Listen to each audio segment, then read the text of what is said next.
you do not understand white supremacy, what it is, and how it works, everything else that you do understand will confuse you.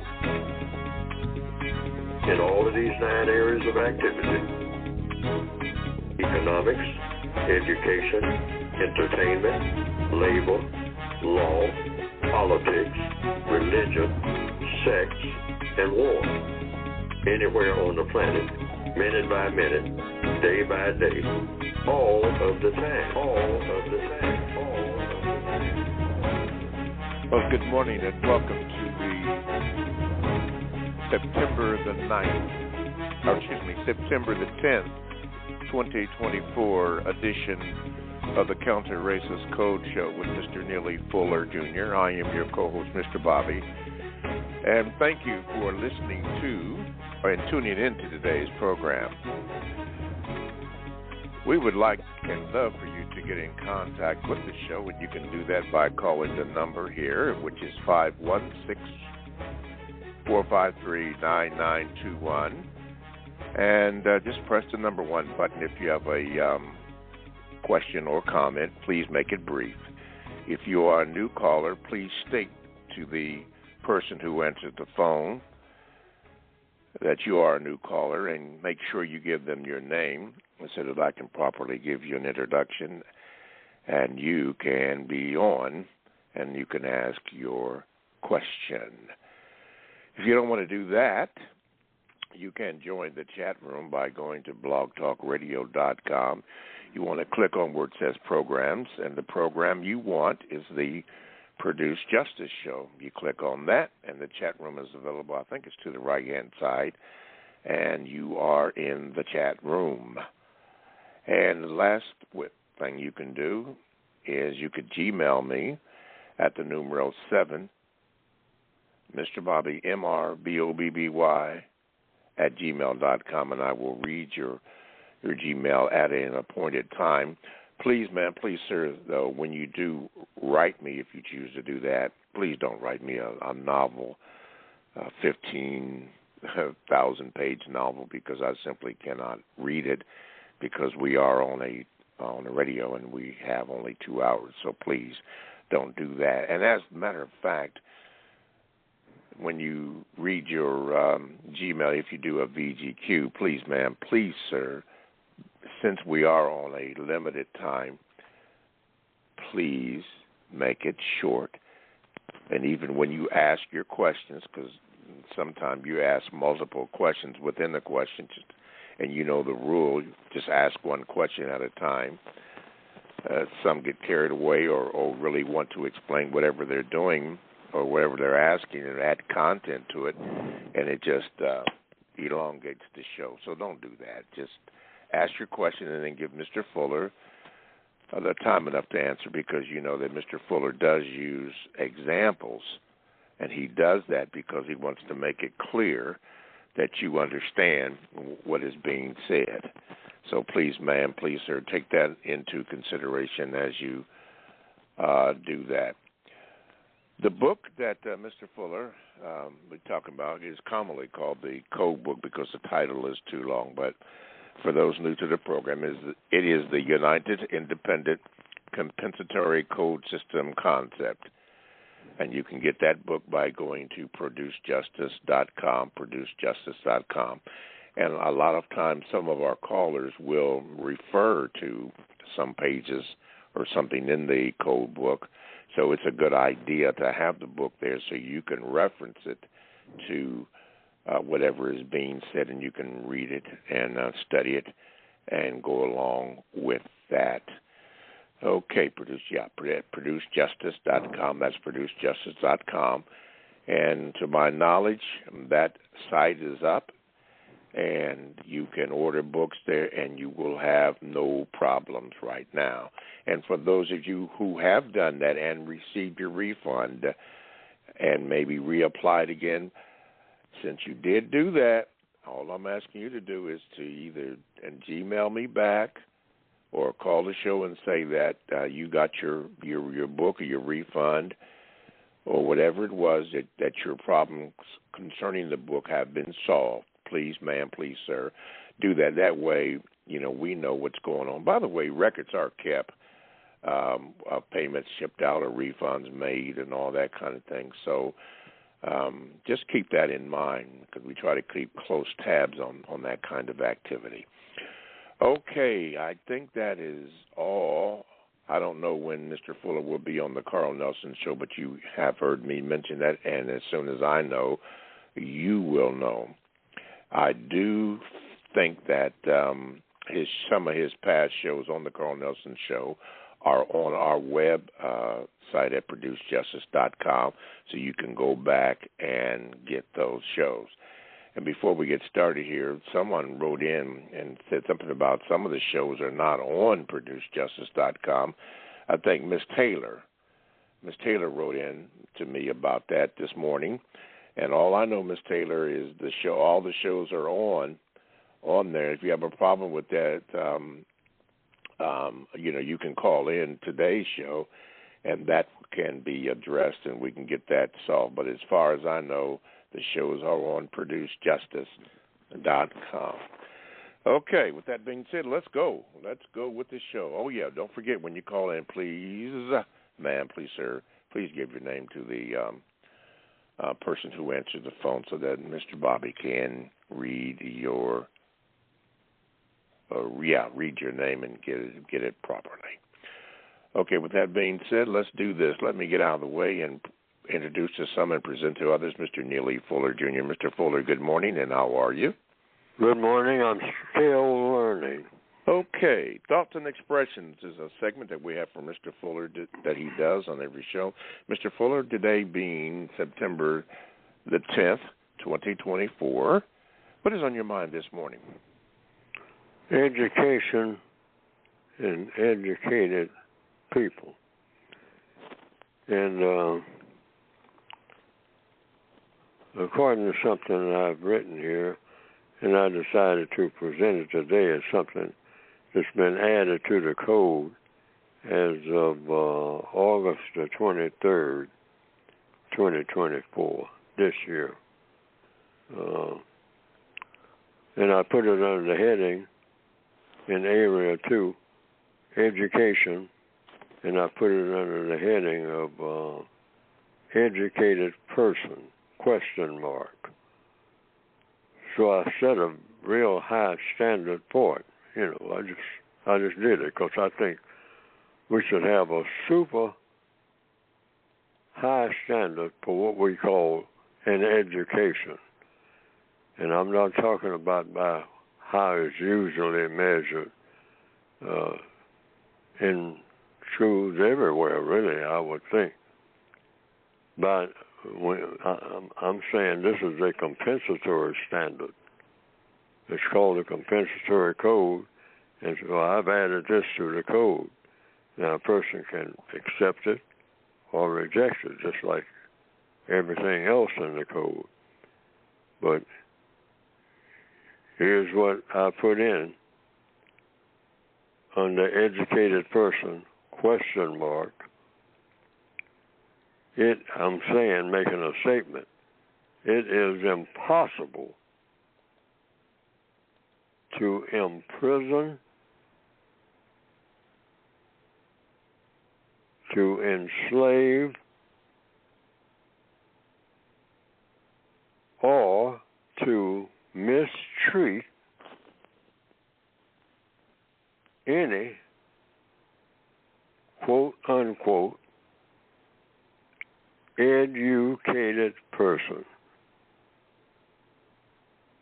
So if you're in a prison, according to the code, that's what this standard is super over the top high for just what you call an ordinary educated person, according to what black people need, according to the code, because code is all about settling the race issue. It is impossible. And this is a standard we set for ourselves as victims of racism. It is impossible to imprison. In other words, words, if you're locked up in what they call a prison, what most people accept as a prison, it means you're not educated right off the top. That's number one. You're not an educated person. I don't care how slick you think you are. I mean, look at where you are. We need that kind of standard. And it's a whole lot of ocean of black people, some of them falsely accused, a great number of them, from what I've been told. But I'm saying the standard is so high for what we call education that this is a standard we don't wait for other people to make. This is a standard we should be setting for ourselves.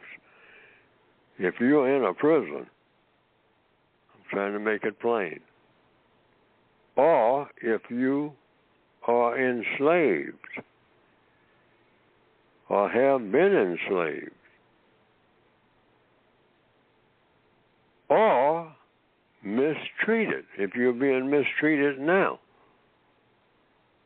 you're not educated. You say, Puller, come on. I mean, yeah. The standard just gets be that high.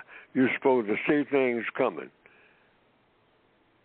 Like somebody in school, I mean, is going to do something or say something or on a job, you know. If you're educated, you see mistreatment coming. And so it never gets there. Why? Because you're educated enough that you're not going to be mistreated. I mean, you'll see it coming. You say, well, sometimes these things just come out of the blue. Hey, the standard. We're talking serious here. See, we play too much with words. Our standards should be higher than anything that a Marine ever thought of.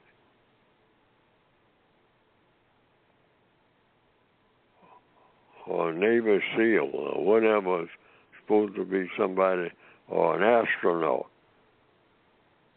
or a rocket scientist.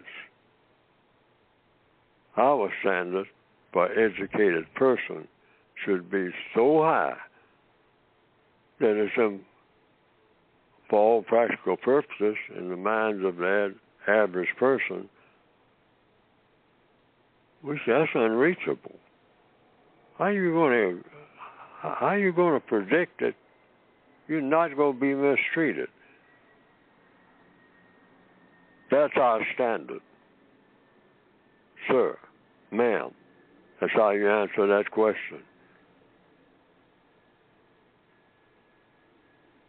Black people being enslaved, being mistreated,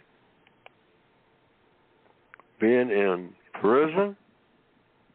No. We're educated. We're not bragging about it or anything like that.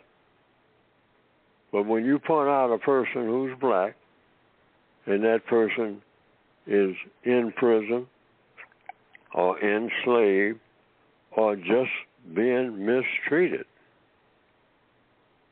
means that person is not educated. We need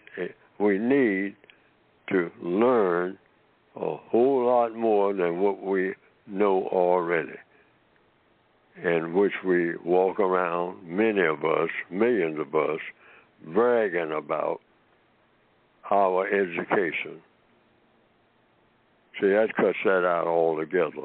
Because one thing, bragging needs to be cut out altogether. Celebrating needs to be cut out altogether. We're not in that kind of position. We don't qualify. So basically, Puller, what you're saying is there's no such thing as an educated black person, or when you think about it, maybe even a white one. That kind of standard? Yes. Our standard is supposed to be so out of sight when it comes to what you call being educated that we don't even mention the word. It's sacred. You mean to tell me you met somebody who's educated? Anybody? Well, yeah, I know a guy, at least a white guy who's in AI. He ain't educated if he's being mistreated or enslaved or been put in a prison or mistreated. Probably said that before. But I'm saying mistreatment, enslaved, imprisoned, you're not educated. That means you can predict the future. Yeah, right. Yeah. Oh, Fuller, come on. I mean, who can meet that standard? Stop bragging about being educated if you're in any one of those categories, period. That standard should be out of sight. I'm educated. See, that's why we are in the shape that we're in. Our standard should be, hey, we're supposed to be reaching. Babies reach. They reach. Babies try to reach. They take their little arms and try to reach. We're still babies. We don't stop reaching. We want things to or we should want. Well, what we do, we take the lowest standards and then try to meet it. That's why we got all this shooting in the hood, as you say, or any place else where you find black people killing each other. I mean, or turn the page of the newspaper, ho hum, that's boring. And call ourselves an educated people, talking about Black History Month. We need to bring all of that to a screeching halt. See, we haven't even scratched the surface of what? Of being educated. Any of us. Pick out the smartest of us. He's dumb as a brick. Compared to what? Compared to where we ought to be. I think that's great. Now, others can comment on it and say what standard we should have. Of course, we always want to do the most constructive thing. Now, with that, I'll turn it loose. Okay. 516-453-9921 is the number, the contact number. Make sure you call that and get on.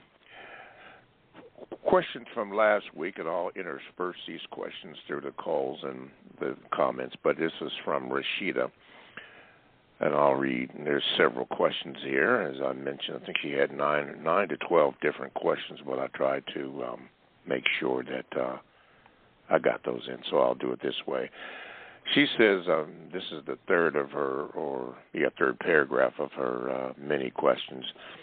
This is on the book. She said, further reading for Producing Justice, she says, besides your own books, Mr. Fuller, can you share a few titles of other books you would recommend for black people, especially black women living under systems of oppression? Yes, any of the religious books to start with, and then mine, of course. But then I would say, just go directly to problem-solving books. Anything that helps to solve a problem. And that would mostly be books of quotes. The library is loaded with them. I think Will Durant and his wife wrote a book. That's a person's name. I have it here in a pocketbook edition. It goes way back to the 1950s. Okay. But any book that has a lot of quotes in it, I mean, if you ever looked at one, it makes you think. Why? It makes you think about things you haven't thought about before. And really, it's a lot of things in the Bible that if you stop and think about them, I mean, I think in Proverbs, Corinthians, and all that, I mean, almost every black person in the Northwestern Hemisphere has been exposed to something that's in what they call the King James Version of the Holy Bible, Article 1. These books would not have lasted, whether you agree with them or not. They would not have lasted all these thousands of years. The writings of Confucius are excellent.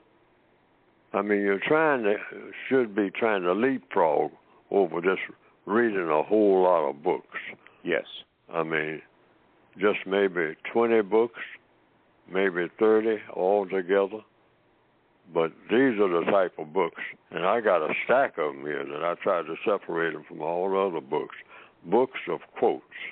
Okay, books of quotes. About, different, all kinds of different subjects. Okay. And whatnot. All right. Yes, that's what you start with. I'd say you should round it out with maybe at least 40. Okay, 40 books. Okay. Then she goes on to say, Mr. Fuller, what books would you recommend specifically for teens and teachers who work with teen populations? Same thing. Because every teacher works out of books. A preacher is a teacher. He works out of a book. In the Christian religion,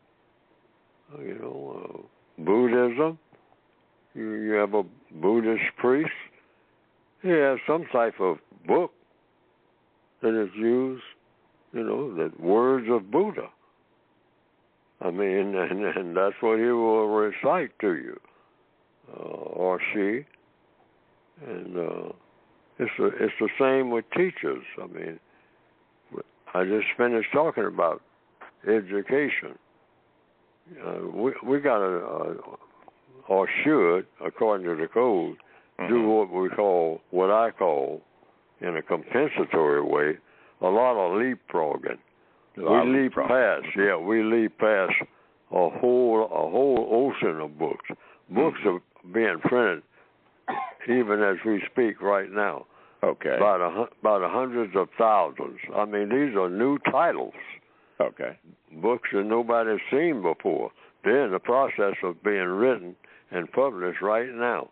About hundreds, thousands of new titles coming out almost every day. All right? So, you can't read every book that's ever written. I don't think, not being reasonable. So, therefore, you just want to go right to the ones that matter. Okay. All right. So, yeah.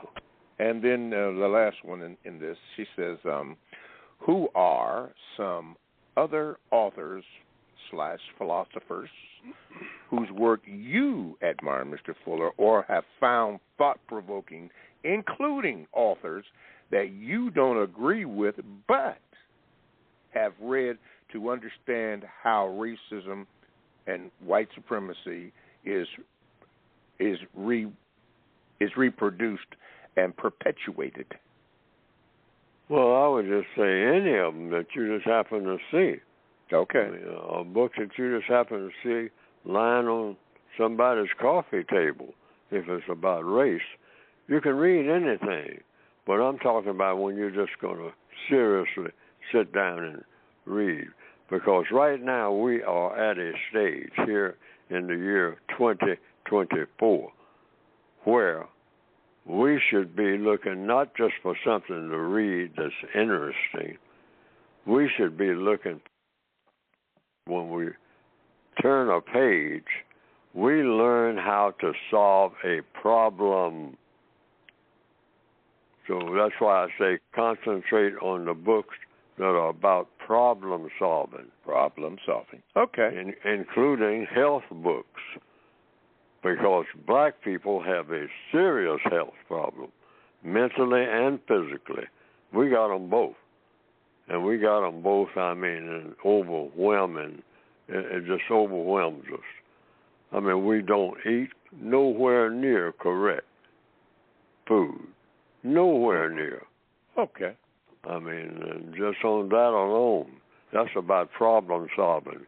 Because if your health is shot, and you are 22 years old, and you have a health condition that you would expect out of somebody who's 70 years old. We got that in the Northwestern Hemisphere more than anywhere. And just keep adding on to our health problem.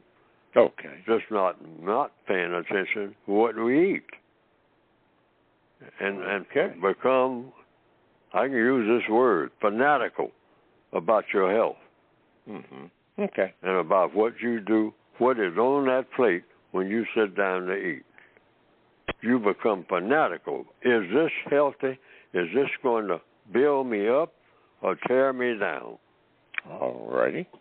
Because you're going to do one or the other. One or the other. Okay. And your body will let you know. Okay. Let's see. 516-453-9921 is the number.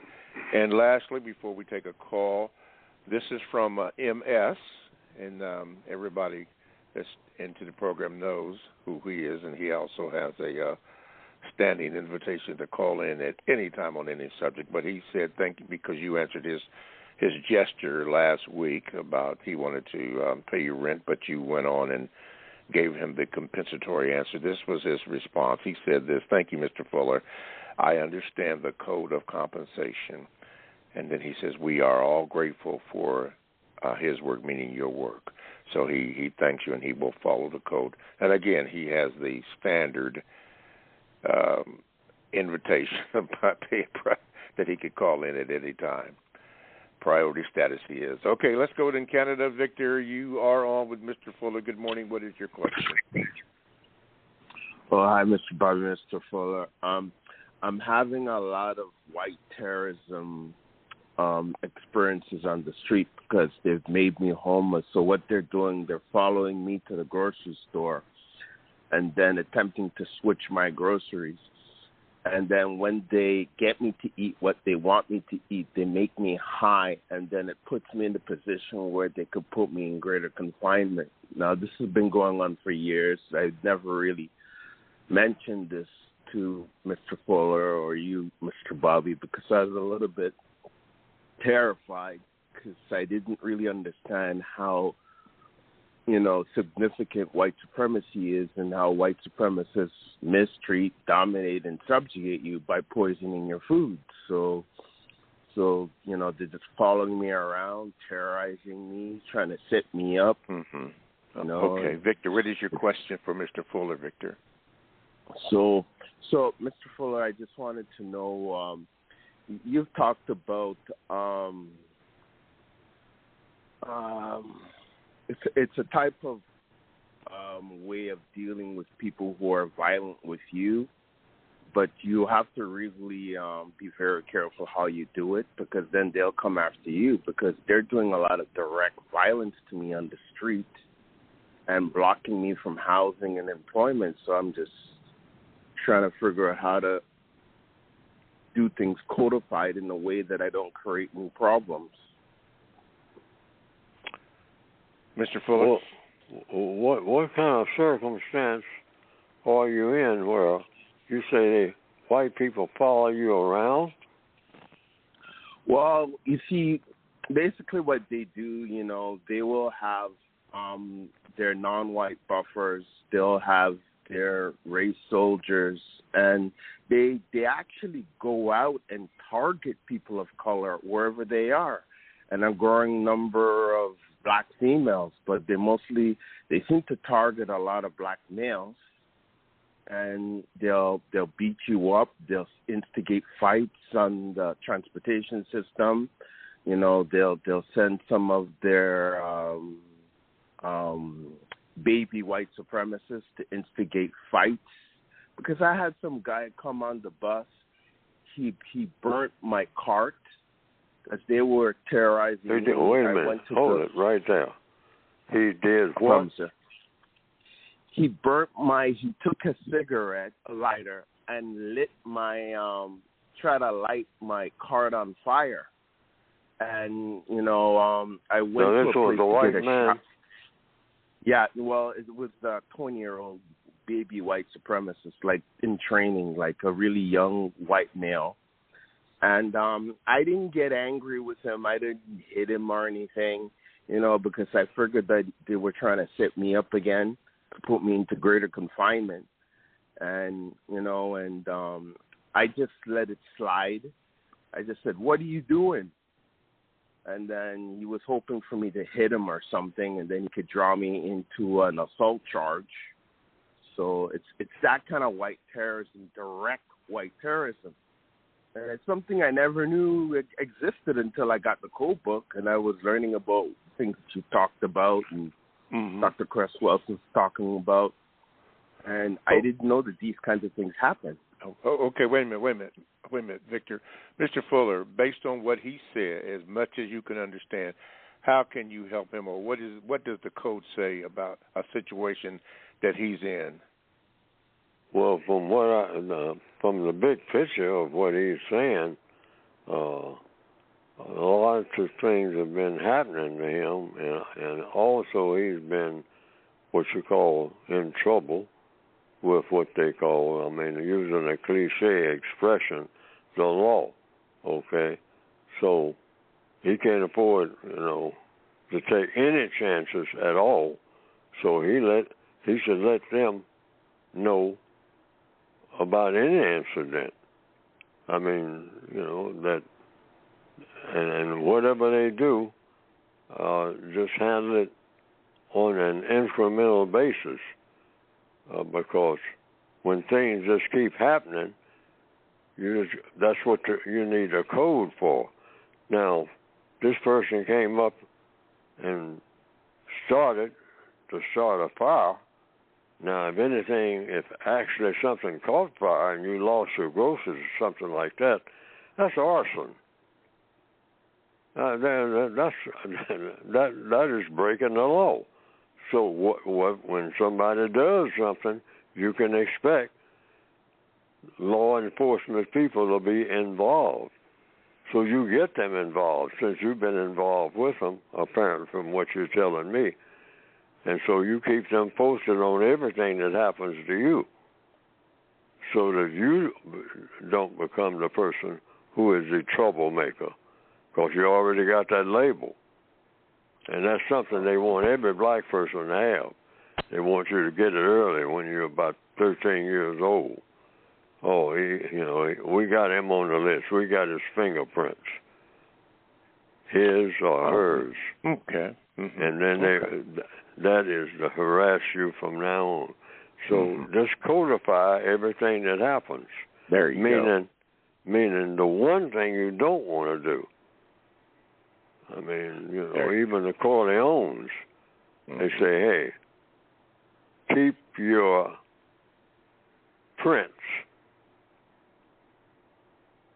fingerprints out of that holding area. All right?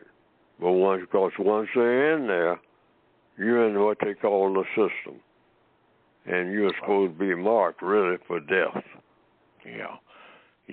If you're black, they got you marked, not even to be here. You're not supposed to be breathing. Certainly not a person of your age. You're not supposed to even be breathing. You're in the system of white supremacy. That's what that's what I do. It's talk about that all the time. I don't talk about nothing else. Exactly. Okay. All right. Well, Victor, simply put, just stand by the truth. Just stand by the truth. That's all you have to do. Stand by the truth. All right. We're going to take a break here. You're listening to the Counter-Racist Code Show with Mr. Neely Fuller, Jr., and we do thank you for listening. To call in, you know the number, but I'll repeat it anyway, 516-453-9921. And if you have a question, as the person in the code 646, preface 646, make sure you give the call person your number, or contact person here, your name rather, so that I can read it over the air and clue you in. Also, there's two in the 646. Please give your name to the call person. Okay. Yeah. Now, the books that Mr. Fuller will be talking about today, as as he does every week, is you can get that book by going to producejustice.com, producejustice.com. And all the information is there, and you can get it. And all the problems have been solved concerning that. Thank you, Dollar Bill in New York. All the problems have been solved there as far as getting your book. Everything is on time and up to date, so you can do that. Let's see here. Now, if you want to Gmail me, you can. Here's my Gmail address, the numero 7, Mr. Bobby, MrBobby@gmail.com. And it will go into the stack with many that are accumulating, and I'll try to read them as interspersely as I can, and we can go on from there. And you can also join the chat room. All you have to do is go to blogtalkradio.com. That's right, blogtalkradio.com. You want to click on where it says programs, and the program you want is the Produce Justice Show. You click on that, and you're in the chat room. And there's some good information in there. As a matter of fact, there's some good information about Stone Mountain that I was not aware of. Everybody, well, not everybody, I can't assume that, but Stone Mountain, Georgia, I've heard of it, but I didn't know the history of it. But there's some good information. If you are interested, there's some good information on there about Stone Mountain, Georgia, and I'm going to check it out. And see, I always wondered about certain things, but now I know. Just like I was studying what is a rampart, that's part of the Star Spangled Banner by, and I'm going to say it, the racist Francis Scott Key, who had slaves. But anyway, I read it because I wanted to find out what ramparts were. But the main thing is to study and find out information so that you'll know what's going on and know how to use it. All right, this is what it is at producejustice.com. As we always say, don't believe anything we say. Check it out. Research it. I call it intelligence. Get intelligence on that stuff that you're reading and find out what's going on or what you think might be going on or how they're trying to pull the wool over your eyes. All right? All right, producejustice.com is a starting point where you can get it at. Go ahead, get it. And we're going to get it right now in Milwaukee with Corey. Corey, thank you, Mr. Walker in New York. Corey, get ready. Here we go. Okay, Corey, you are there. Do it. Grand Rising, Mr. Bobby and Mr. Fuller. Can I remain on the line, Mr. Bobby? I think you can. Thank you. Okay, thanks.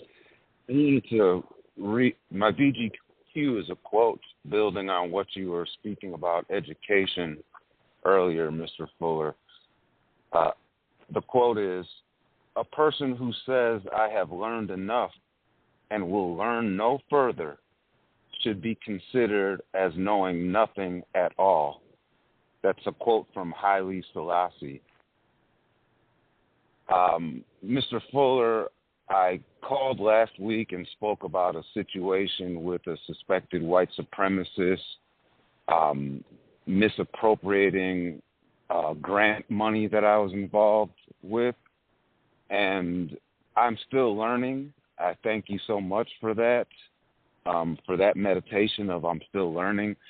And I chose to just take the lesson because I think I would put myself in further danger with the system of white supremacy if I tried to take action. So have you experienced, Mr. Fuller, that this sometimes is the most constructive result for you when you're facing problems, is that you learn from it? Yes, all the time, every day. Everything that you have, everything that's going on around you has a source. And if it has anything to do with people have intentions. When you find out what people's intentions are, that's essential. You have to know that. What is it a person wants? And I keep emphasizing that because some of the basic questions are in the textbook, page 171, 172 of the revised edition, expanded edition of the code book. Just a brief sample that deals with just one word, want, W-A-N-T. And everybody, every minute, every creature wants something. You cannot interact with people successfully and put this within the realm of getting an education unless you find out what a person wants. And I want everybody to really think about that. I mean, that's a whole education within itself. Just knowing what the people who are around you, knowing what they want. Now, sometimes you got to really be patient, most of the time, really, and it'll come out. People will let you know what they want, but not right away, because people hide their wants. They will even deliberately not tell the truth. They will say that they want one thing when they're really after something else. That's right. But see, and you got to watch for that. I'm saying this is what you might call the whole code. People's wants. Animals want. You have to find out what people want. Otherwise, you're going to be in trouble if you're around them. Okay. But you have to know what every person you are interacting with, what they want. Mm-hmm. Why? Because the nature of the universe is people will do just about anything, and I do mean anything, to do what? To get what they want. Want, yes, absolutely. They will do that. So don't do no guessing. Now, how do you find out what people want? Little by little. And people who are really skilled at what you call dealing with people, they're real good at it. I found that out. They learn the skill of how to ask questions. Yes. Without looking like they're asking a question. Mm-hmm, mm-hmm. Those who are really good at it. Yes, I mean, really. Yeah, like the white supremacists. Mm-hmm. See, they find out what you want, mm-hmm. and they know that that's a weak spot. Mm-hmm. And boy, do they know how to work on it. Once they find out what your real weak spot is, they go to work on you big time. Yes, they exploit without even looking like it. Mm-hmm. All right? That's what they do. So you do the same thing, because this is the law of the universe. Mm-hmm. That's something they want to do. All right? All if you want to control people, find out what they want. That's it. All right? All right. Might Corey. take you a little while, but be patient. See, you got to be patient. But once you find out what a person wants, the one thing that you know, you just been educated, and that is, now that person will do just about anything to get what they want. And I'm going to lead them in that direction so I can control them. And they won't control me. Mm-hmm. All right, Corey, there you got it. Hey, don't hate the player, hate the game. All right, Corey, you're online, so yeah, you're there. Okay. This is for Ms. Taylor. The team said this. It says, tell the listener that we added a tab to the navigation bar at the top that will take you to all the past shows from blogtalkradio.com. So, Ms. Taylor, you asked a question earlier, how can you pick up the past shows? There you go, right there. I just got that notice. So now you are informed. Take it up. All righty. Let's go to NYC. Then we had two on there, but one of them dropped off. Okay. That'd be the holler for the dollar.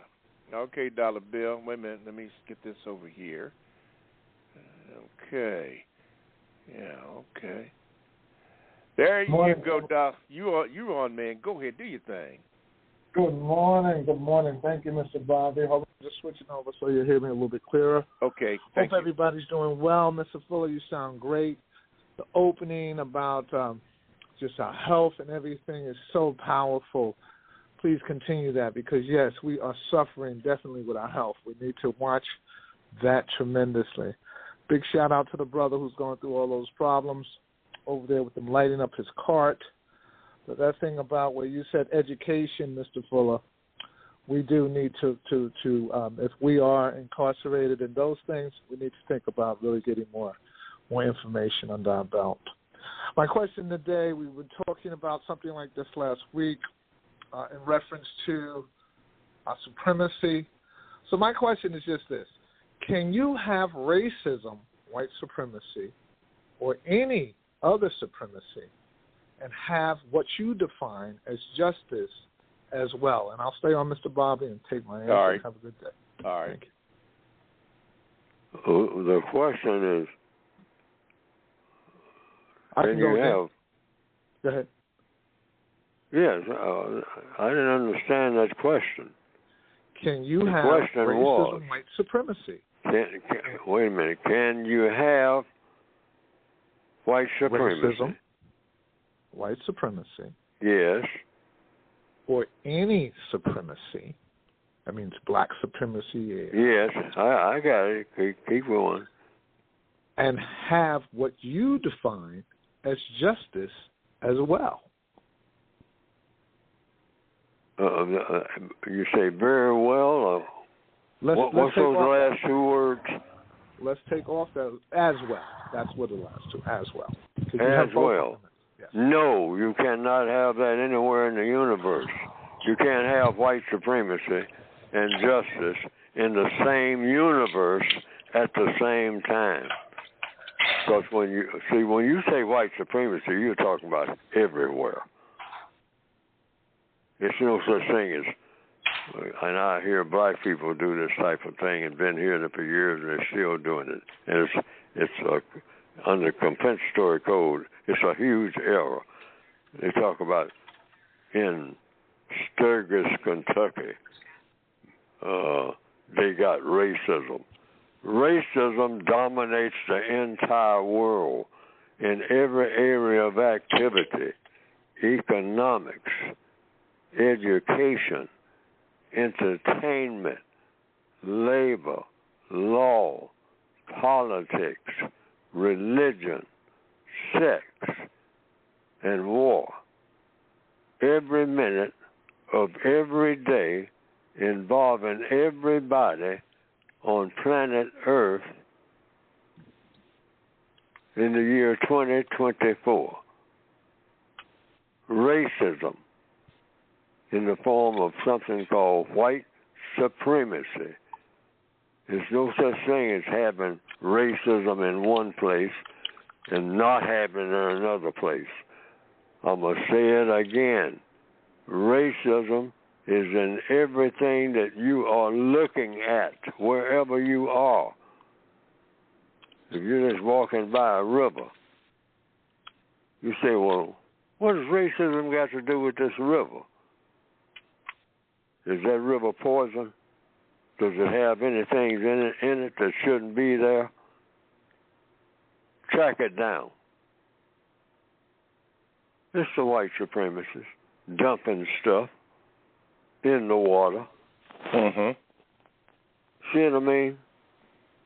The white supremacist influence dominates everything that's going on around you. Every place that you are. If you're black, just wherever you are right this minute, just look around you and say now, who is the boss over all of this?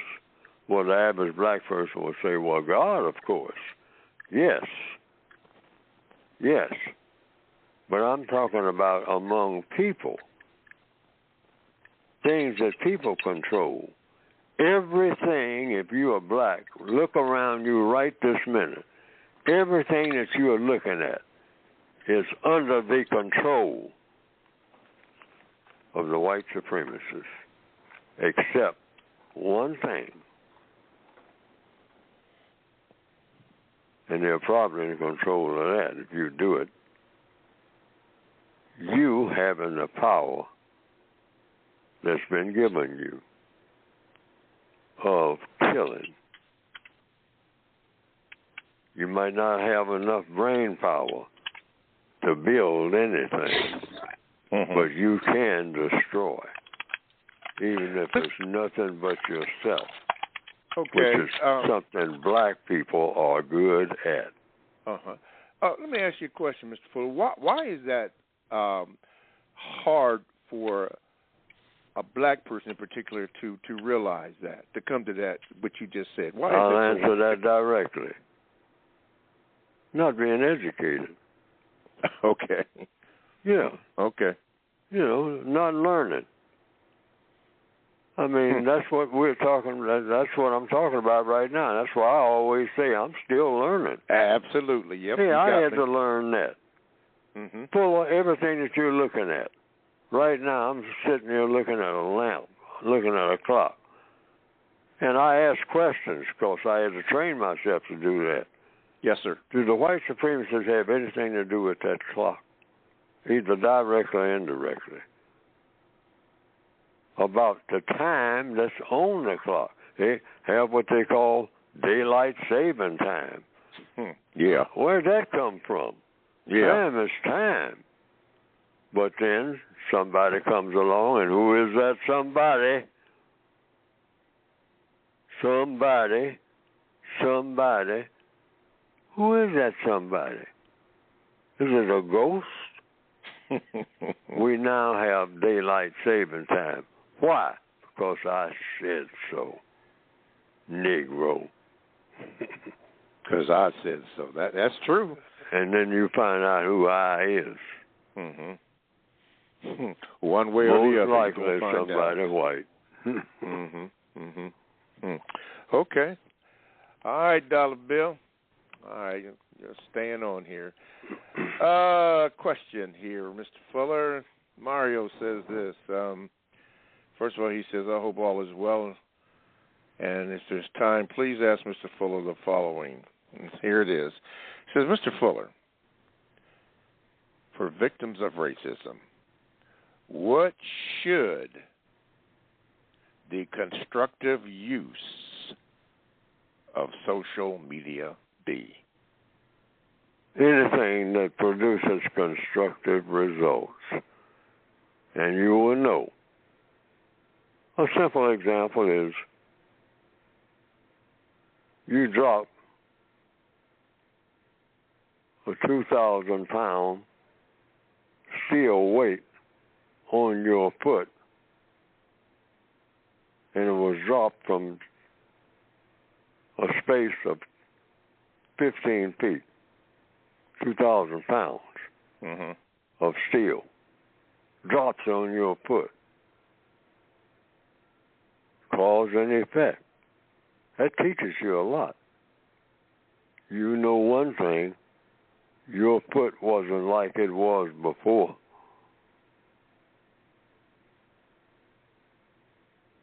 See, when things happen, you need to learn from it. And things like that, we learn real quick.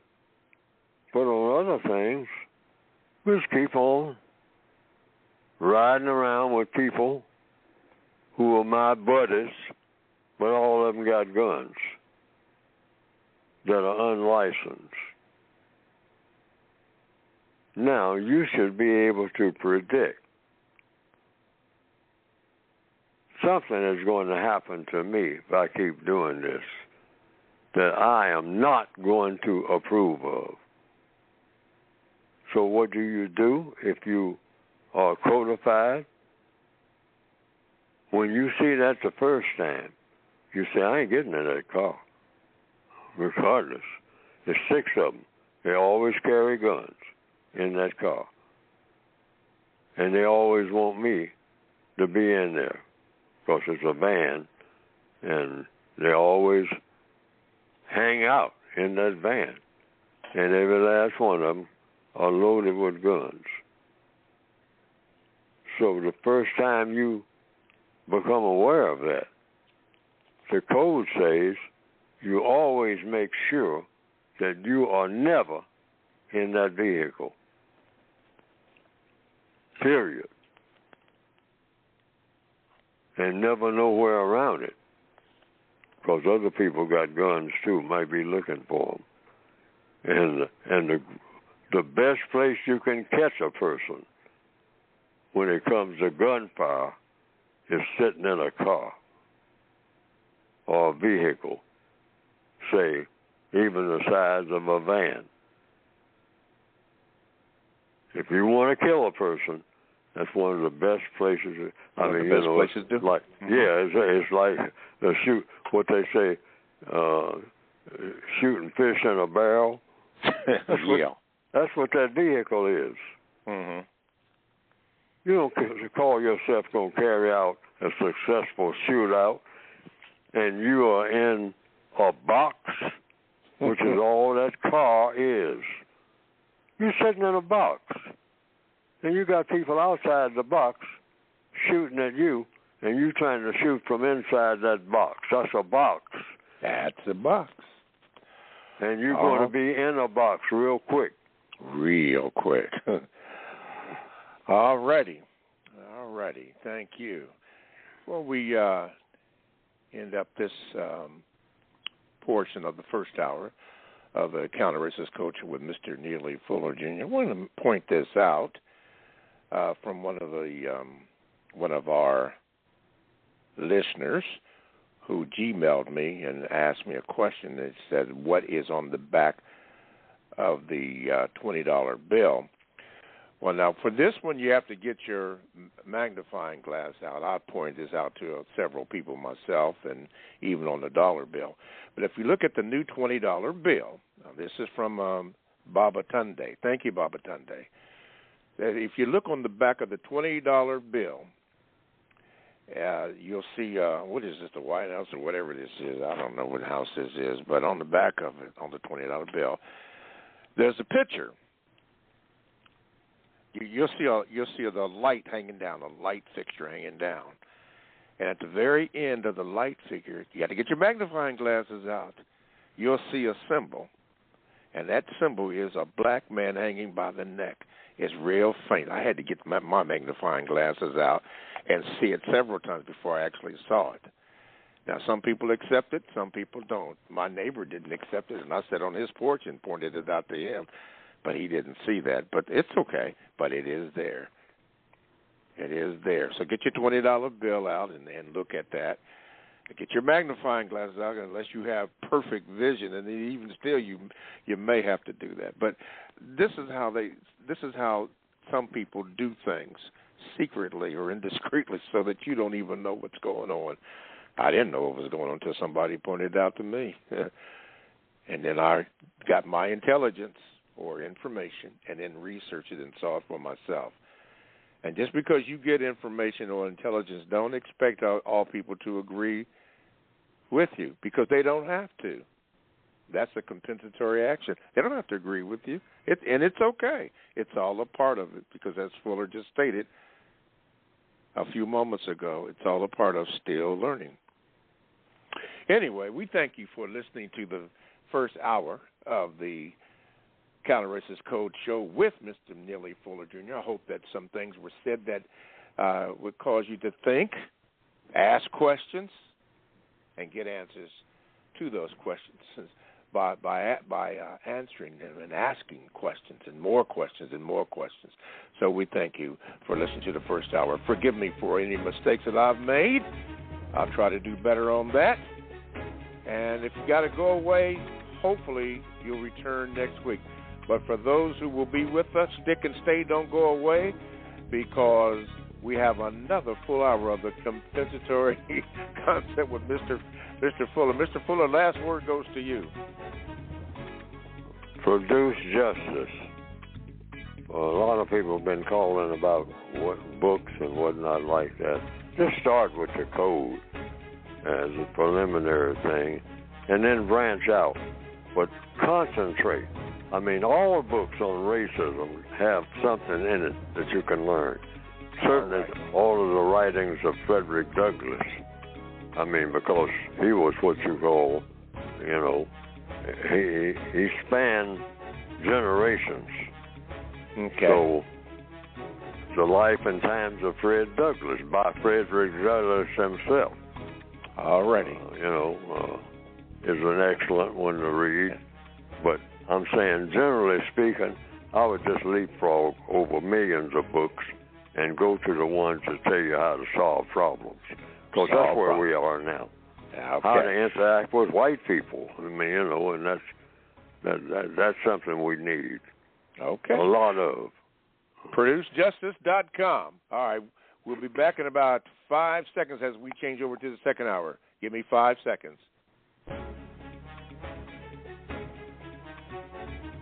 All righty. Transitioning to the second hour. Thank you for tuning in to the second hour of the Counter Racist Code Show with Mr. Neely Fuller Jr. I am your co-host, Mr. Bobby. And again, we thank you for listening to today's show. Call-in number is 516-453-9921.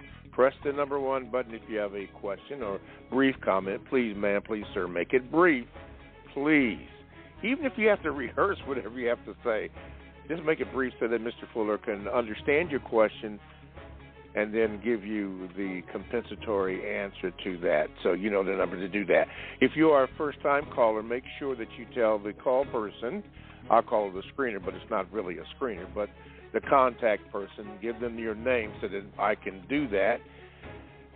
Call your name out, and then you can ask your question. You can also join the chat room. All you have to do is go to blogtalkradio.com, and you want to click on more. It says programs. And the program you want after you do that is the Produce Justice Show. Yeah, the icon will come up, and then you can get into the chat room, and there you go. Yeah, Produce Justice Show, and there you are. And lastly, you can Gmail me at the numeral 7, Mr. Bobby, MRBOBBY @gmail.com. And I won't say that it will be read today. However, I have been trying to get some Gmails in because we do have a backlog of Gmail, so I'll try my best to get them in. But if I don't get them in today or in some other shows, trust me, they will be read at some point in time. The book that Mr. Fuller talks about, and some have made reference to that today, is the United Independent Compensatory Code System Concept, which you can obtain by going to ProduceJustice.com and without problems. The logistics have been solved. So you will have no problems getting in. And if you did get a refund, and if you want to order a book again, man, they've been on that bad boy. It's all good. It's all good. So you can reapply for that. And all that is at ProduceJustice.com.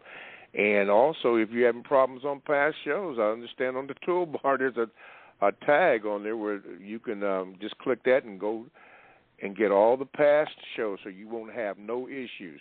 We're trying to get better, updating whatever we need to update so that we can make it so that you can get all the information that you need here at ProduceJustice.com. We aim to get better and better. What do I always say? Good, better, best. Never let it rest till your good is gooder and your best is best. Boy, I can see my English professors turning over on that one. Ebonically speaking. All right, let's go back to the phone calls now. I don't know who this is, but I'm going to give you a chance because I don't have your name up here. So let me do this. My fingers are crossed. No, they're not. Okay, you're on with Mr. Fuller. What is your question? Okay, last call. You're on with Mr. Fuller. What is your question? Okay. Hello? Yeah, I don't have your name here. But anyway, go ahead. This is Victor again. I just wanted to think, I came up with the solution, like a counter, well, it's not counter violence, it's counter codified action. I just made that up, so I'm using the words that Mr. Fuller kind of used. So what I did, I called the Canadian Super Cop, and then I just made them be aware of the violence that they're that their race soldiers are doing, and so he didn't call me back. So I'm trying to. So what I'm doing, I'm filing police complaints. But I don't know, Mr. Fuller. You've said in some previous recordings that you're not supposed to accuse the police of anything. And from what I understood about what you were saying is that the people who I think I'm doing these things are not really police anyway. So so that's kind of what I kind of understood. So what I'm just doing, I'm just trying to work it out with some white supremacists and trying to bring to their knowledge about the violence that's being done to me and done to other people of color. And I confront them and I confront their contradictions. And a lot of the times they don't really say anything or they just deny things. So that's kind of what I've been doing. So the question is, what is the thing to do, I guess? Well, according to the code. Is that the question? Yes, sir. Yes, yeah, that's the question. What's the correct thing to do? The correct thing to do when you interact with white people, period, about anything, is you never make an accusation because you don't have any way of proving it, okay? Never. What you do is call for an investigation. Now, that's a request. Always make a request, because that's what prisoners of war do. You're a prisoner of war. You're not entitled to anything. But you can make a request, like Andy Dufresne in the movie Shawshank Redemption. He went to the warden and made a request. I'd like to send some letters out to get a library in here. And the warden said, well, you can write as many letters as you want to. But I don't think I don't think this and I don't think that. You're going to get a response and all like that. But you go ahead and write them, Andy. I'll even help you out. I'll mail them for you. Okay? So that's a lesson in the code. You can learn from movies. If you're kind of lazy or you're so busy you don't have time to do a lot of reading and all like that, I got a movie list that's on my website. But you can learn a lot of things if you're looking for it in the scenes, because that's how I chose the movies. Mm-hmm. I said it's a lesson in all of those scenes, but you have to look for the lessons. Yes. Lessons about hope, lessons about things to do, not to do, things that'll work, things that don't work. I mean, thousands of questions about, just literally thousands of questions, okay? Right. That's how you do it. That's how what you call you get educated. Exactly. You learn the answers to thousands of questions. Mm-hmm. So that's one thing you don't do. You don't make accusations, because then the burden of proof is on you. You call for an investigation, sir. I did it. I did it on jobs and everything else. I didn't show any bitterness or anger or anything like that. I just simply say, these things are happening. The water is being poisoned. We got poisoned water. And will you investigate it and record the results of your, not mine, your investigation? And then we'll go from there. Yes. But try to make everything that you do a matter of questions and answers. Why? Yes. The law of the universe about how to solve problems is what? Answers to questions. Questions, yes. But you got to raise the question. Mm-hmm. That is a very. And an investigation is a question. It's all about questions. Mm-hmm. Mr. Fuller, that's a very good example that you used in the Shawshank Redemption.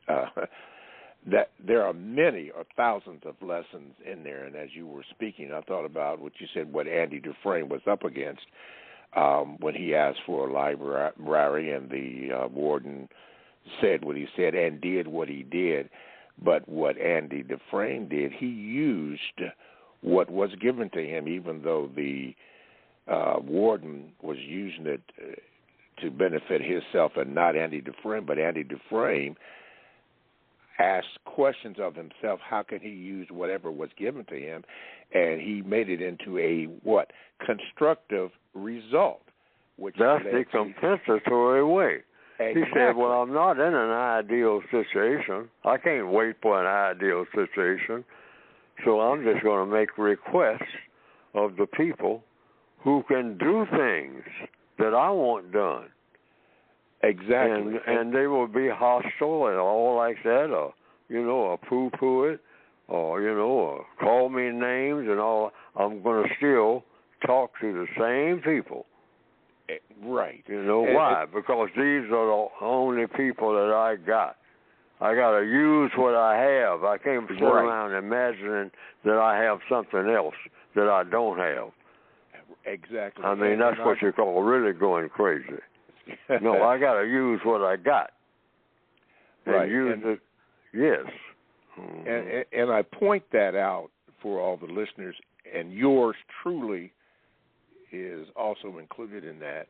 Whatever situation that you or me we find ourselves in, we have to use it to get a constructive result. Don't mean that you have to like it, but you have to use it. Live the compensatory code. Use that to overcome whatever it is or to accomplish what you want. Here goes the 4 wants are included in that. And then be diligent or focused in on the constructive result. That's why you're still learning, not because Fuller said it or not because Mr. Bobby said it, but you whatever situation you're in right now, and that includes me, use it to your advantage. Find out how you can make it better for yourself and what to do. What do you want to do? Why do you want to do it? How do you plan to do it? And what is the constructive result? I think this is on page 171, 172, Mr. Fuller. That's correct. Of yes. The basic revised expanded edition of the textbook. And I should have elaborated on that, which I will do in the future. Okay. I have other stuff here. I'm always writing stuff, and hopefully I can get those printed out and get them consolidated into the textbooks I put out here, which were all done in a hurry, and the punctuations show it. Mm-hmm. Okay. The books have a lot of flaws. I let people know that, even though it has a high price on it. Not supposed to have any flaws. But I had to get something out. Otherwise, I would die without anything being done. All of us are flawed. The people who hadn't heard my speeches and whatnot, mm-hmm. I mean, and if people can get their hands on it, and that's what I'm trying to do with this program.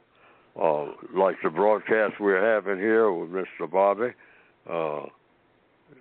this is recordings now. Yes. See, so at least that, because I couldn't get everything into the books. Right. I got so many things to say. And but that's why I call them guides. Guides, right. Mm-hmm. And all of us, including yours truly, all of us are flawed. Okay, so what? Yes. Keep on going. That's the first thing. That's the first thing you start with. You are seriously flawed. Absolutely. Right. And I say, so what? Yes. So what? You use what you got. A seriously flawed person, and here I come. Here I come. All righty. All right. She's not a lawyer yet or a counselor, but I'm going to call her that anyway because I just love the way she does things. Nicolette, you know I'm talking about you. Here we go. And then I'll get to you, Jay. Nicolette, let me see here. Nicolette. Wait a minute. What happened? Okay, Nicolette. Oh, wait a minute. No, wait a minute. Nicolette? Yeah, there you go. Nicolette, there you go. Got you. Okay. You're on with Mr. Fuller. Go ahead, Nicolette. Good morning, Mr. Fuller. Good morning, Mr. Bobby. Hey, there's some background noise in there. And that ain't even my background because I'm downstairs by myself. So I don't know where that background coming from. Okay. All right. That's not my background. Okay. Go ahead, Nicolette. Okay, so anyway, the word God. Last week I didn't chime in, but I was listening. So the word God, specifically about, I was in a meeting and some Caucasian was talking about fake it till you make it. So I kind of took offensive to that because I'm saying my grandparents taught me fake it till you make it meant in their era that when you was black, you was working under a white superior's degree in order for you to be able to, it wasn't called apprenticeship for black people, you was just earning a wage. So fast forward, moving forward, my daughter's in college. Mr. Fuller, this is a question. So I'm trying to see what's the next direction to take in your opinion, because the white supremacist teacher told my daughter he's from Jersey and made a threat to her. So my daughter in return said, well, do you think all black girls don't have a father? In fact, if my father wasn't incarcerated, I would have him to have a conversation with you because you're too aggressive. So now they're threatening to kick her out of school. It's not funny. But it's like, you know, we had a meeting yesterday, and I'm kind of all over the place because it's still fresh in my mind, so I appreciate y'all patience, and I'm going to wrap it up here. The direction that I'm glad that, I guess the reason why I said the Word God book, because now I'm teaching her how white supremacists word play. So you cannot let your emotions fall into that word play, because then that's when, in my opinion, that you give them the heads, I'm sorry, I'm so blank today. That's okay. You're giving them the power. You're giving them the power to destroy you. And for you, because I know when I was in college around white supremacists, the black teachers told me, Ms. Davis, they already got theirs. You have to stay focused no matter what they throw at you, and still focus on knowing that you have to get through this process in order to get yours. So, Mr. Fuller, in your guidebook, I congratulate you for making that, because it's really helping a lot of people that I'm coming across in order to teach them how to get that book so that they can be able to get out of emotions and get into code. So it was really a thankful today, because I think if I would have not got my hands on that Word God book, I probably would have been frustrated myself with the way the teacher was responding. So I guess I'm saying out loud in public, you're right. White supremacists is still in existence, is still trying to control the population and the masses of the people. And we have to stay in code in order to not show emotions and get through our process, in order for us to get into a position to be able to counter racism. Thank you. Well, okay, but remember this as a foundation thing in the compensatory code. All problems are solved through the process of doing what? With questions. Do you remember that? So you got to remember that.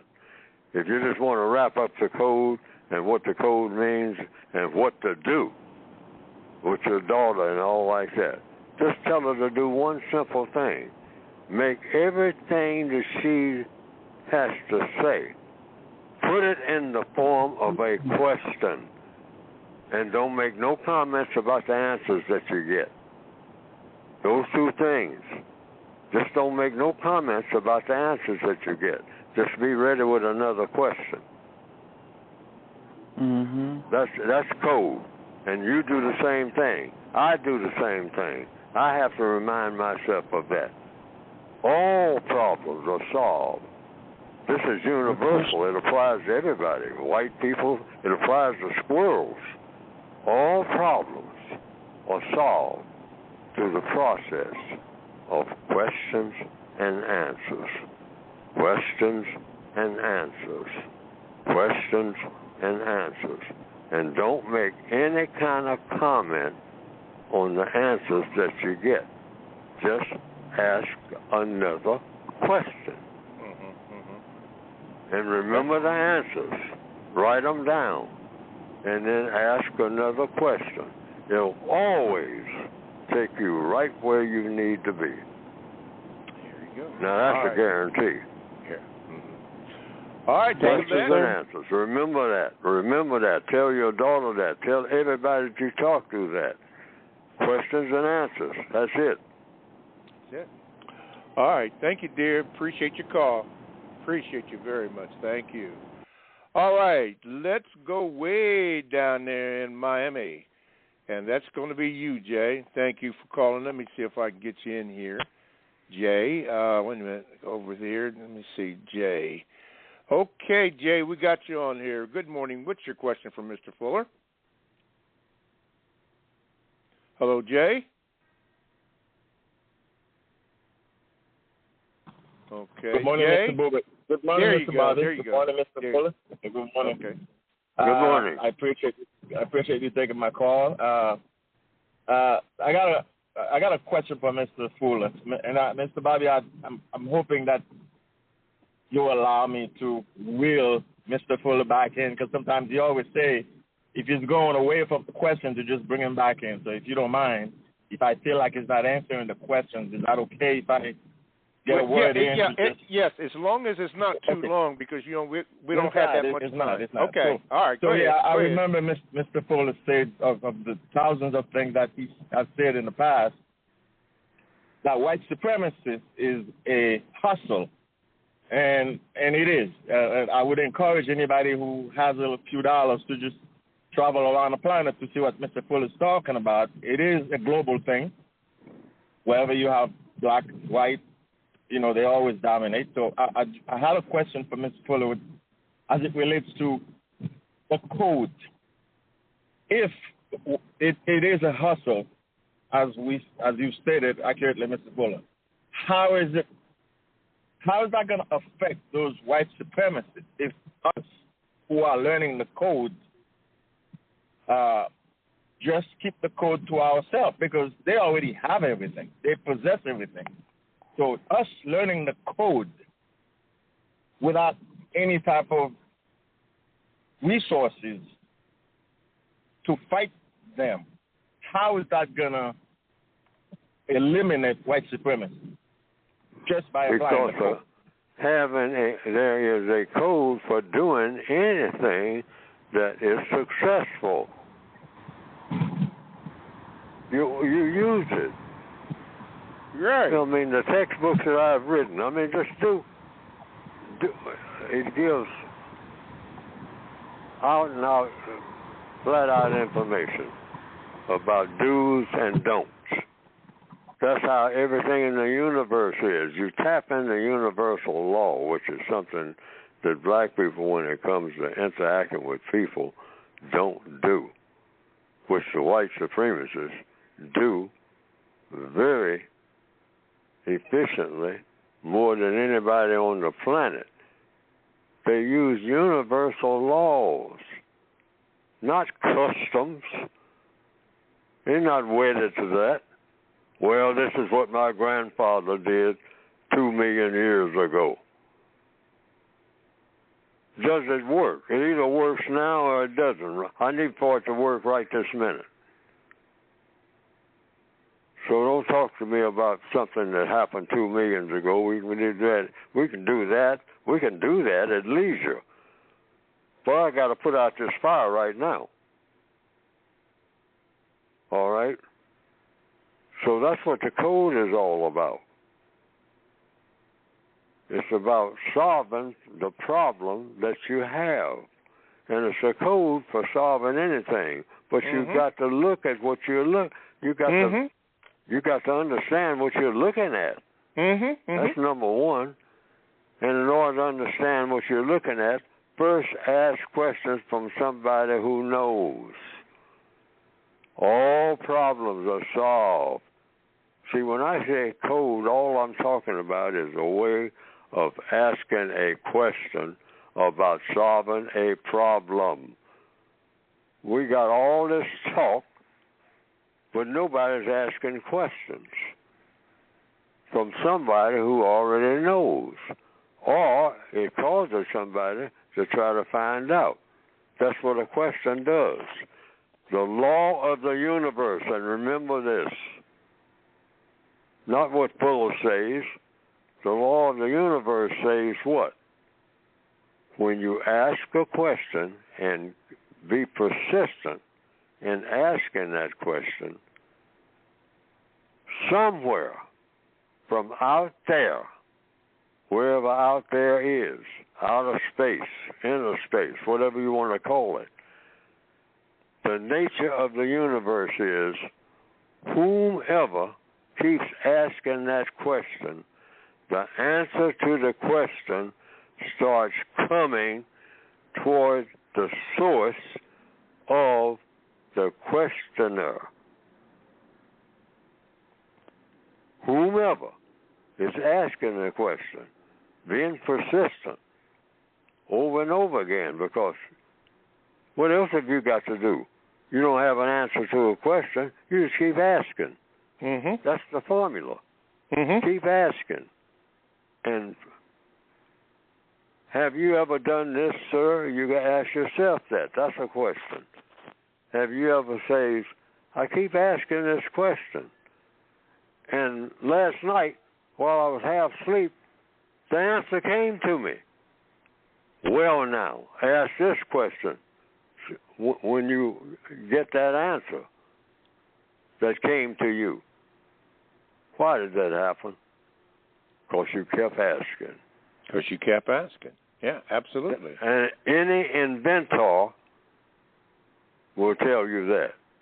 I kept saying, how did I get across this river without building another bridge? Mm-hmm. Mm-hmm. And somebody said, you make something called a boat. Well, how do you make a boat? That's another question. Mm-hmm. Say, well, we look around and see what we got. So that's the answer to that question. So what do we have? Well, we got some logs. Well, now, the key question, how do you make a boat out of a log? And so somebody 10 years later says, maybe if you tie 2 logs together, and then 3, and then 4, you might have what? You won't have a boat, but you'll have a raft. Mm-hmm. Mm-hmm. Mm-hmm. What's a raft? What we just made. 5, 10 logs tied together. And then we can get across the river. Yes, yes, yes. Okay? That's how it all happens. But it was what, sir? Questions and answers. Questions Just and keep answers. on asking the question. It'll come to you. Because Yes. the creator of the universe will send it to you. Yes. An inventor knows that. That's why you have such few inventors. Very few people invent anything. Why? They don't ask questions. That's why. Yes. If you're going to be an inventor, you got to be a person that asks questions about everything. And keep on that. You drive people. Yeah, you drive people crazy. Questions. Yes, that's and what keep inventors on do. Questions. You drive yourself crazy asking a question. The answer will come. Yes, and Jay, either you made through you or somebody else. A very good observation about it being a global system, and you are absolutely correct. It is. It is actually a global system that of white supremacy. Now the question. What did Memphis Slim say? What's that? Memphis Slim said, as you go through life, you can't help knowing. You can always get help, but only the way you're going. Only know where you're going. And so that was. If you're asking questions about how to get across that river without trying to build another bridge that keeps falling down, you make a boat. Yep. What's a boat? I don't know. I'll find out. Yeah. And I was getting ready to say, Jay, you ask a lot of good questions and good observations, and you are correct. It is a system. So what do you do about it? Is it a racist system? Yeah. Is it against you? Yeah. So what? But you ask questions on how do you combat this? In other words, the four ones. Really, not because Fuller said it, but because that's what you want to do. What do you want to do? These are laws of the universe. Yes. Yeah. It makes a difference between what works and what doesn't. Yeah. And it doesn't make no difference who you are or where you are on the planet or in outer space. Those people up there in outer space said, hey, how much water do we have left? That's a question. Yeah. You keep on keeping on, Jay. Because whatever you have to say, I listen to it. I want to know. It'll help me. Like I said before, good, better, best, never let it rest until you're good as good. Am I still on, Mr. Bobby? Don't quit, huh? Am I still on? Yeah, you're still on, bro. Yeah, go ahead. Yeah, I just had a quick example of what I think the white code is. For example, I remember on the last president, Donald Trump, there were some issues going on in South Africa where farmers were there were some issues going on with white farmers. Yeah. And he did not know at the time exactly what it was, but that is in South Africa, not in America, not in South Africa. He instructed then just to investigate what's going on to the white farmers in South Africa, although there was nothing to it, but yet he instructed just down there to find out what's going on. Now, to me, that is a code between white folks. So you don't need to know what it is. They just have a code. Okay. He just wanted to know how to protect his people. Now, I got all Mr. Fuller's book, and I got all his books for my family, for my kids, and I read them. You know, I refer to them. And there's a lot of good answers there. What I would like is, based on what I just said on this white code about what Donald Trump did, can our code do something like this? Because I would love for us to be hold it right there. Mm. You never go to run past a question. Okay. That's number one. See, that's a code within itself. You don't just keep going on. You ask a question. Put a question mark right behind it. Yes. Now we got to get the answer to that question. And that question is, do we have a code for that that's going on in South Africa? The answer is no. All right? Which means what? We ask another question. Can we make one? The answer is yes. For every problem, there is a solution. All right? That's the law of the universe. So what's the procedure for solving problems? You keep asking the same question until the answer comes to you. It'll come to you. That's why I write what I know in the code. There's some things that I know will work, but there's no such thing as a code that's completed. See, that seems to be what you're wrestling with. But there's no such thing as a complete code. Why? Because all problems have not been solved. A code is supposed to solve problems. So there will be a complete code when we invent one. And what's the procedure for inventing a code? It's questions and answers. Keep doing it. Keep asking questions. The answer will come to somebody. Keep telling people what the problem is. Somebody will come up with the answer, because that's the nature of the universe.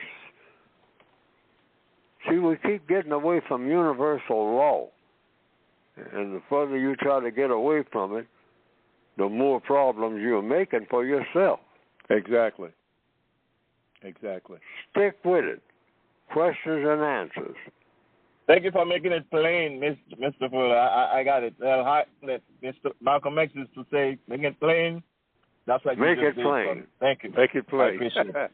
All right, and go to the people, and most of them will be white, and keep asking them. Keep asking the same questions, and they'll say, "Why do you keep asking me these questions?"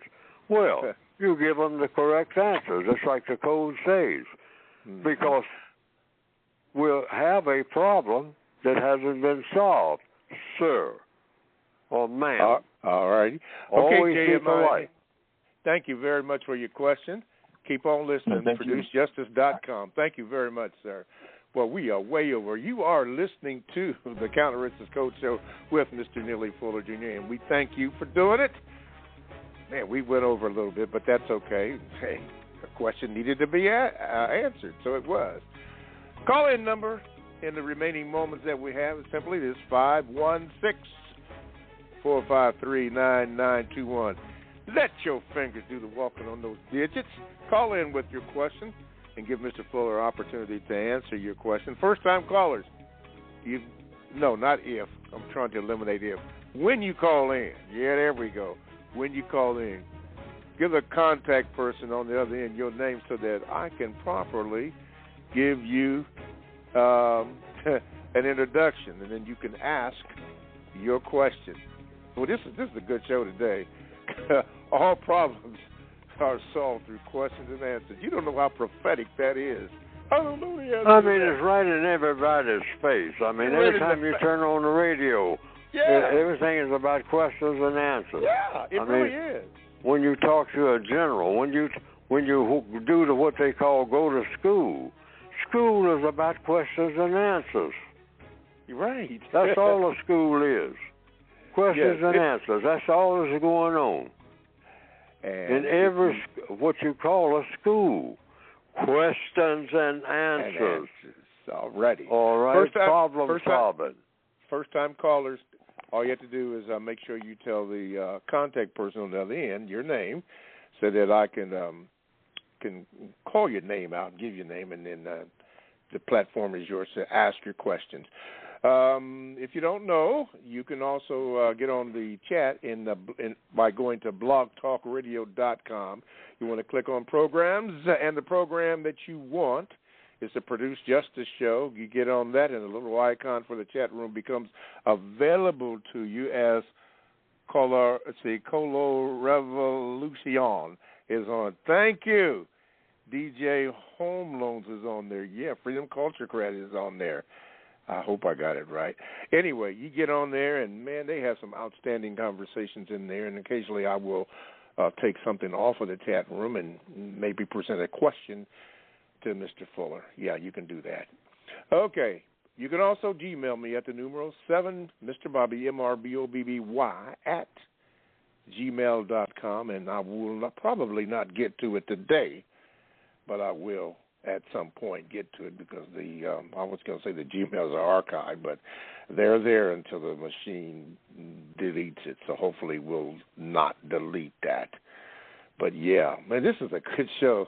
I mean, I'm still learning the answer to any problems. It's a question and answers.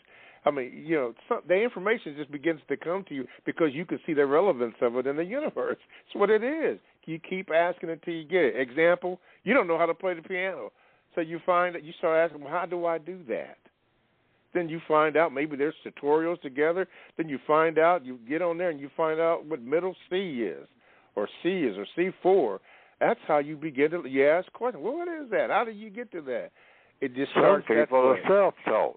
Yeah, some people are self-taught. They just keep, and how do they teach themselves? Say, well, there's an old saying, the way to learn to play the flute is to what? Play the flute. A lot of people learn that way. Right. And nobody teach me how to play this guitar. I just picked it up and start plucking. There you go. There you go. It's really that. But it takes a while to understand that. You, as he stated earlier, as Mr. Fuller stated, the power is really within you or within us. We just have to recognize that and then move on from there. Anyway, ProduceJustice.com, you know the numbers. 516-453-9921 is the number. As Richard in Olympia, Washington has. And Richard, we coming to you, Mo. Here we go. Wait a minute. There we are. Okay, Rich, go Wait, what happened? Ooh. Richard, we were trying to get you on, and I clicked on it, and please don't be the usual suspects. My goodness. Okay, let me see here. I'm going to blame it on me. I must have done something wrong here. Anyway, Richard, call back because I got you off of the screen. I don't know if I'm going to blame it on me. I hit the wrong button. Shame on me for hitting the wrong button. All right, well, let me see here. Let me see if I can go to the Gmails here. You got your answer. Yeah. Okay. Let's see here. Who is this? This is Ray. Ray has a question for you, Mr. Fuller. It says, please ask Mr. Fuller if he has read The Count of Monte Cristo. If not, no. Please ask Mr. Fuller if he is aware that the book was written by a non-white male named Alexander Dumas in the 1800s, and the book is what the movie Shawshank Redemption is about. I suspect that is why the main character, Andy Dufresne, was named in homage of the author with the same initials, A.D. Just an observation. I didn't know that. So you've never read the book, Mr. Fuller, The Count of Monte Cristo? Never read the book. Uh-huh. Okay. All righty. I only found out in the movie, what it was about. A prison break. Yeah. Mm-hmm. Okay. Let me put that down there Okay, Ray, I did ask that question for you. Let me see. Nanziel, let's see. Please ask Mr. Fuller if, based on his compensatory word guide, the words code, system, and concept are synonymous. Are they, Mr. Fuller? Yeah, well, the words are just tools. So when you put all those tools together, I just try to cover a whole lot of things in those words, which are explained in the book itself. The United Independent Compensatory Code System concept is then a question. What does that mean, Fuller? So I put it in the book, what each one of those words mean. You know, I look at the title of the book myself, and if I wasn't the person that wrote it, I wouldn't know what that meant. The United Independent Compensatory Code System concept. So I put all these words together, and I say inside the book, near the beginning, what the words mean. They mean something.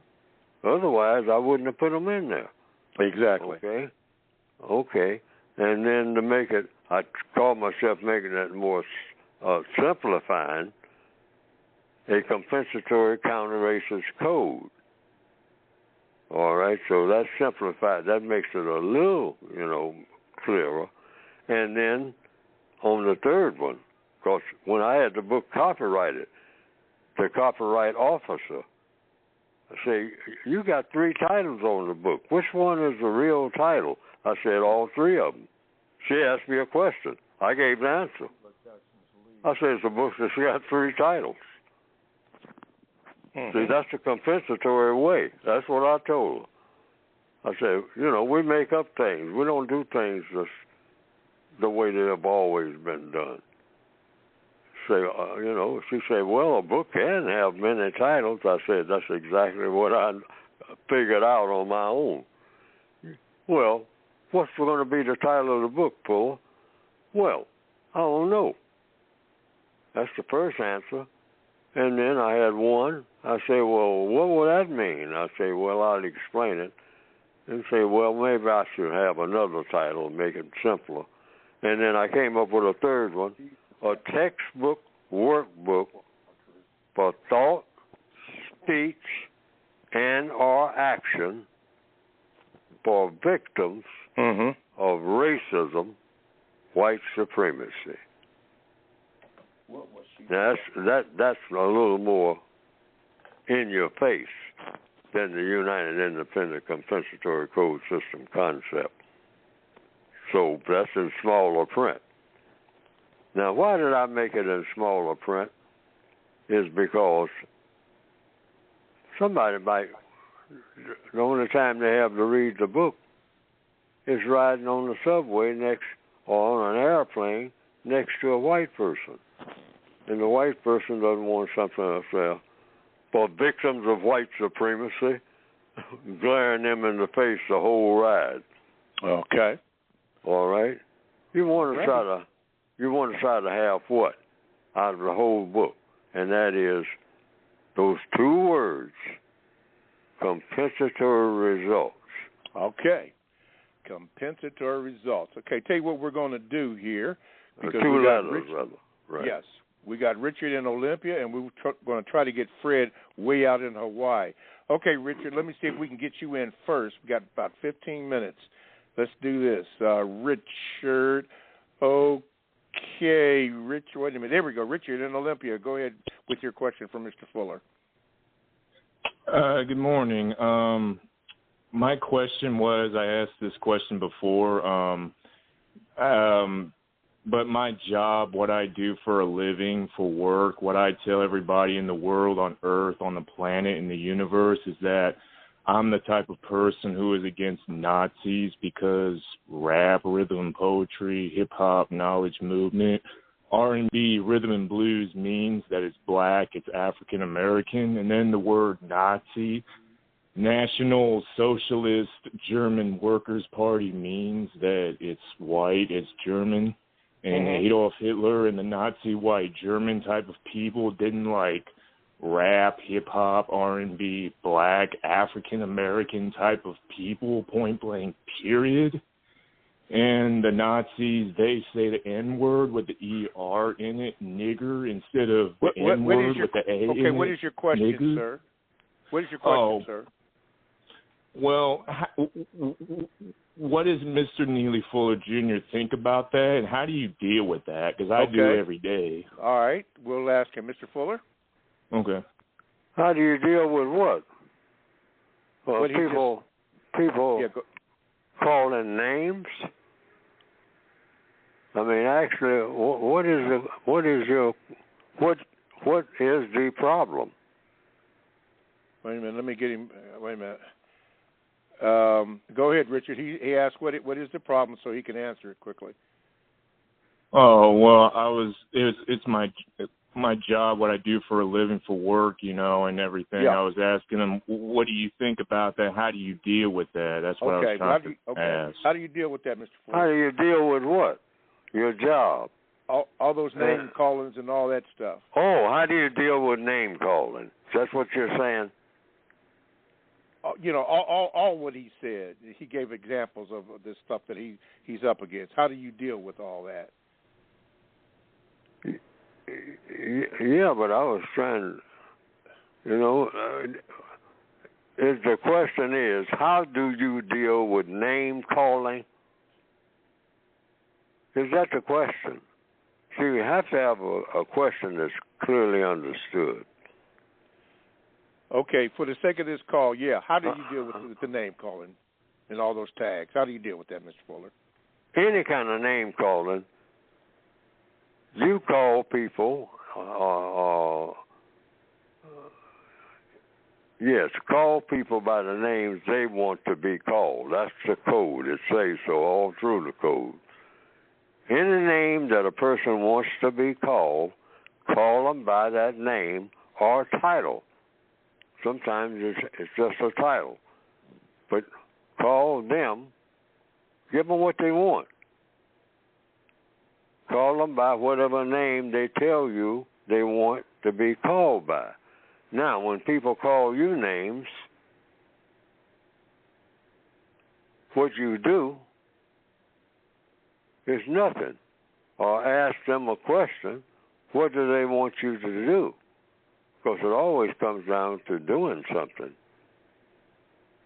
So whatever they call you is okay, according to the code. That's the way I do. They can call names and call me by any name. I've been called by all kinds of names and will be in the future. I just say, what do you want me to do? If I have a question. Otherwise, I don't say anything. Okay. Unless I have a question. Yeah. What do you want me to do by whatever name you call me? Yeah, you ain't got to like it. In other words, I'll just give an explicit example. A person, I'm working in an office. A person comes in and say to me, Fuller, are you a, and says it out loud so everybody can hear it. It's a white person doing it. And I'm giving an example. Says, Fuller, are you a genuine, and says the N word. N-ger, right out loud. Everybody heard it. Okay. The code says I give an answer. It depends on what kind of answer you want to give. I'm going to tell you what Neely Fuller does. I'm going to come right out of the code. Yes, sir. And then I might have a question. Anything else? He just called me out loud, all indirectly, by asking me a question. To answer that question according to the code that I have adopted, because everything in the code you adopted or you don't, based on what you want to do. See, I know what it is that I'm being called. I have a total understanding. So I just simply say, that's what I would say if it happened right this minute. And a white person walks in and said to the whole world, Fuller, are you a genuine, and says the N-word. So you stay codified then, huh? I would say, yes. I would say, yes, sir. All righty. And then I would add, knowing me, anything else? Yeah, okay. We got it. Do you have another question? Let's go to Fred in Honolulu. I think I pronounced it properly. Fred, it's the first time we had a call from way out there, but go ahead, Fred. You're on with Mr. Fuller. What is your question? Hello, Mr. Bobby. I appreciate you helping Mr. Fuller move along with the question. That's progression in the show, and that is showing that you're trying to improve the show as well. So I really appreciate that, Mr. Thank Bobby. you, sir. Thank you so much for that. Also, my question is to Mr. Fuller. Mr. Fuller, I'm excited to talk to you. I cannot contain myself right now, so I'm just asking my question. How did the black woman protect you? How did the black woman save you? Can you go into full detail with your answer, please, Mr. Fuller? Thank you so much. All right, Mr. Fuller? Well, for one thing, there was a black female that gave birth to me. She carried me for 9 months. I was on welfare for 9 months. I came into the world on welfare, fare thee well, and I was doing fine. I wasn't feeling no pains. I was being fed and housed. I didn't have a housing problem. I was in my mother's womb. That's a house. I didn't have a food problem because her body was feeding me. On the inside, I was getting food. Plenty of water. That's what they tell me. And wasn't feeling no pain. So I had a leg up when I was born, if you want to use that slang expression. I came here in good shape. Well housed, well fed. Now, Fuller, it's all on you. You got to go to work. And I went to work, kicking and screaming. That's my first job, kicking and screaming. And wanting to do something to keep being able to do things where I wouldn't have to kick and scream. That's the logical scenario. And that's what a black female did for me. And I'm saying that should be appreciated. Even when you are at your maddest as a black male with black females, remember that. You wouldn't even be here. Now you got people around here acting like they got wounds and they don't. But from that wound, somebody saw fit when you came out of that wound to do a few other things in your behalf that you will never remember because your mind hadn't started working.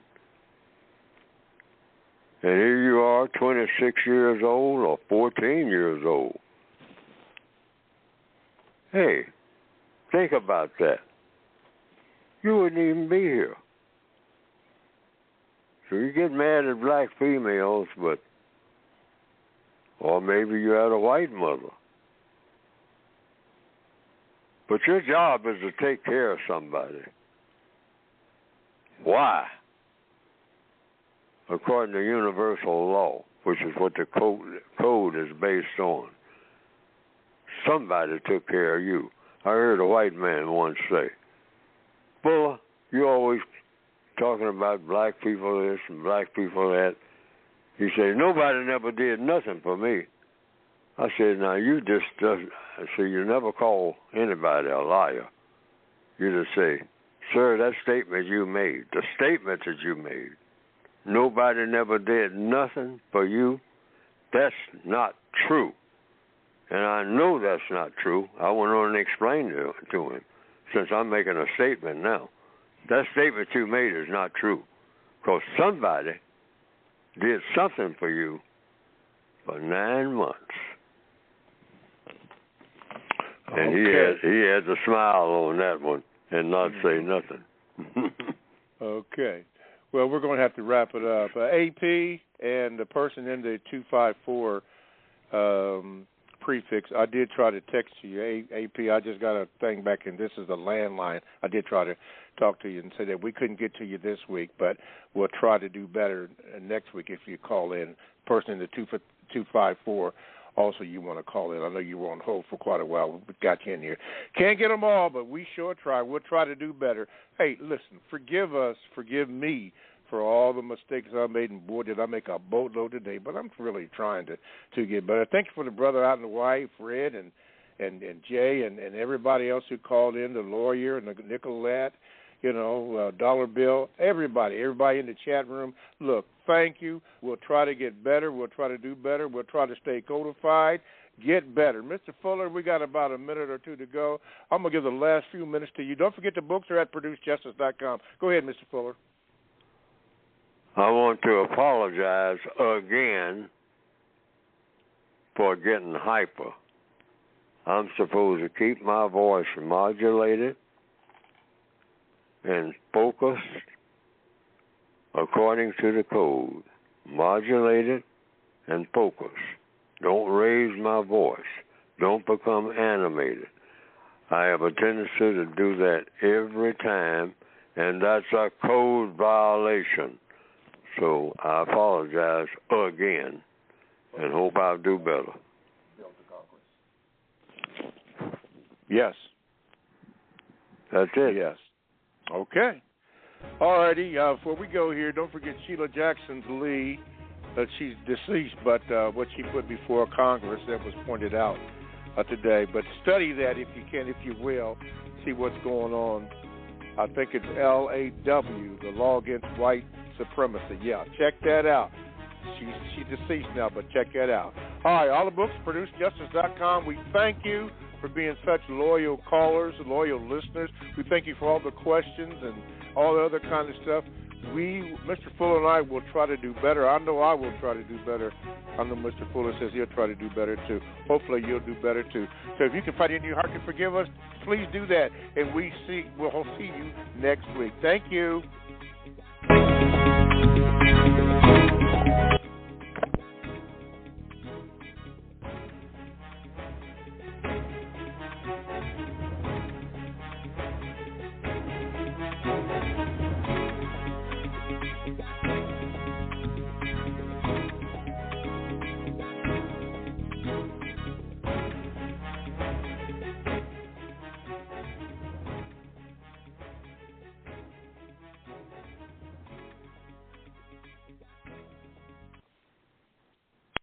When it's time to play, it's easy to find your next favorite game with Bodog. Play free casino games, get poker tips, and check out the latest sports odds. Visit Bodog.net today. #MakeAPlay.